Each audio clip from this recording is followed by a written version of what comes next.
Hello students, सभी को मेरा नमस्कार। प्यारे विद्यार्थियों, बेटा आज दोहा 4 पढ़ते हैं, यानी उसके अर्थगणना संबंधी प्रश्नोत्तर। बेटा कुछ बातें आपको फिर रिमाइंड करा दूं, जो स्टूडेंट्स किसी कारणवश ग्रुप में जुड़े हुए नहीं थे, उनकी नॉलेज के लिए बता दूं।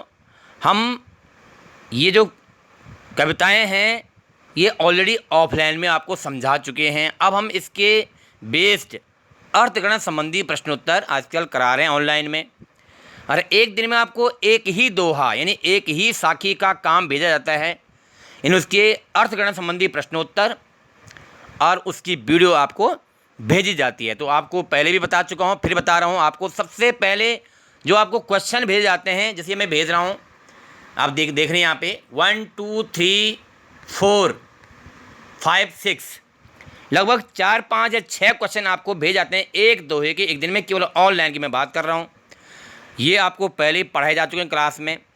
आपको ये भी बताया जा चुका है सिलेबस में कि कितने मार्क्स का कहाँ से पूछा जाएगा। ये आपको सिलेबस कई बार भेजा जा चुका है बेटा।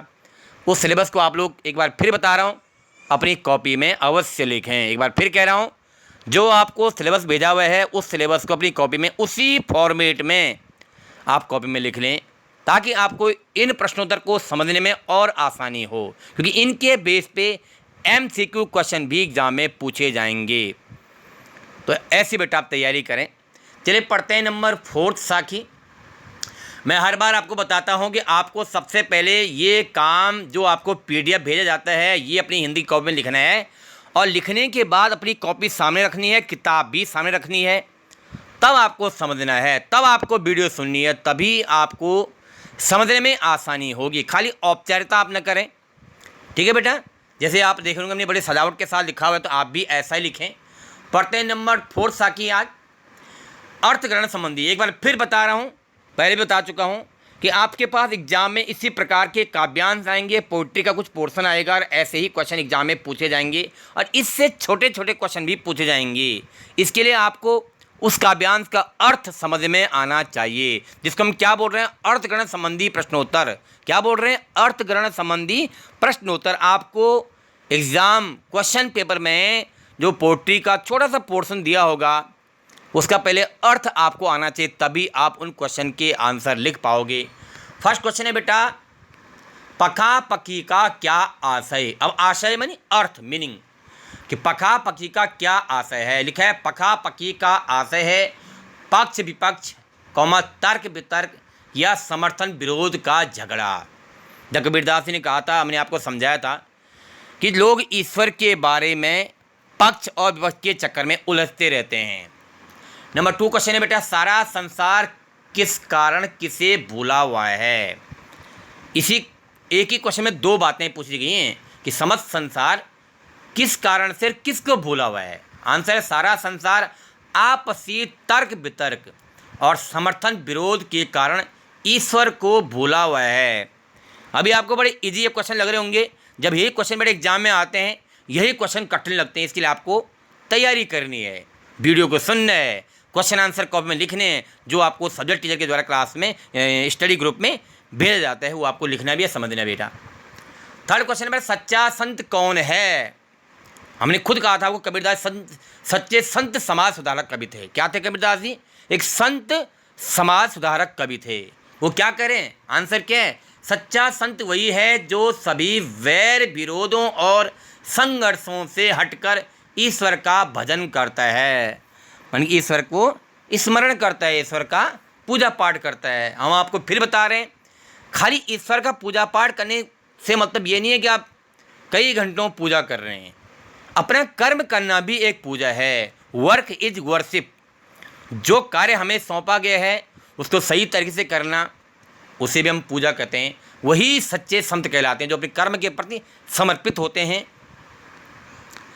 नेक्स्ट क्वेश्चन है बेटा नंबर 4 क्वेश्चन है, हरि भजन के लिए कैसी मनोभावना चाहिए। स्पेलिंग का ध्यान देना, हरि भजन बोला है यहाँ पे, हरि मैंने बोला ईश्वर।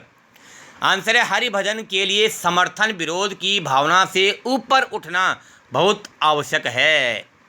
तब तक आप ईश्वर का स्मरण नहीं कर सकते हो जब तक आपके मन में ये विरोध का जो भाव है इससे आप बाहर निकल जाएं।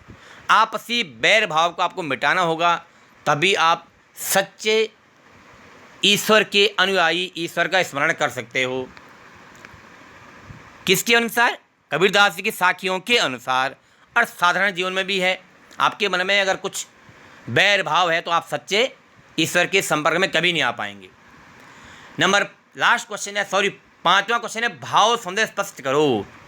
क्या है भाव सौंदर्य? एक बार फिर बता दूं, आपको मैंने बताया था भाव मन इसका एक तरह से मीनिंग के बाद क्या भाव निकल रहा है।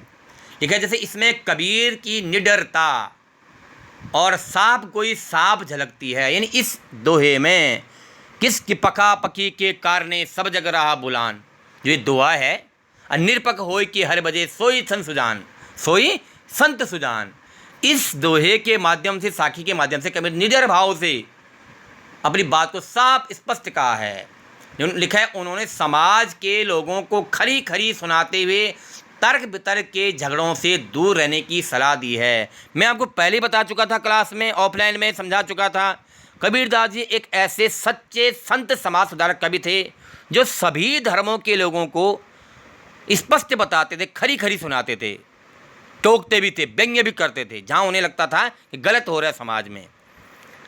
यही बातें यहाँ पर निकल रही हैं, इस भाव सुंदरी इसका यही निकल रहा है। कबीरदास जी निडर भाव से अपनी बात को स्पष्ट करते थे और लोगों को खरी खरी सुनाते थे कि आपको तर्क वितर्क के झगड़ों से बाहर निकलना है और ईश्वर का भजन करना है।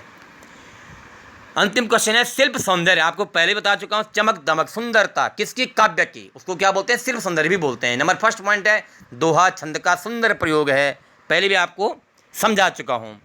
ये दोहा छंद है, यानी मात्राओं की गणना पे आधारित जो होता है दोहा छंद उसे बोलते हैं। यानी कि पहले और तीसरे चरण में 13-13 और दूसरा चौथे चरण में 11-11 मात्राएं होती हैं। आपको फिर रिमाइंड करा दूं, यद्यपि ये सीबीएसई के पाठ्यक्रम में परिभाषा नहीं पूछी जाती है, पर ज्ञानार्जन के लिए आपको मालूम होना चाहिए कि ये दोहा छंद है जो कबीरदास की साखियाँ आपके पास हैं सिलेबस में। 2 पॉइंट, सोई संत सुजान में 100 वर्ण की आवृत्ति से अनुप्रास अलंकार है। प्यारे विद्यार्थियों, आपको यही बातें कई बार बताई जा चुकी हैं, ऑफलाइन में भी ऑनलाइन में भी।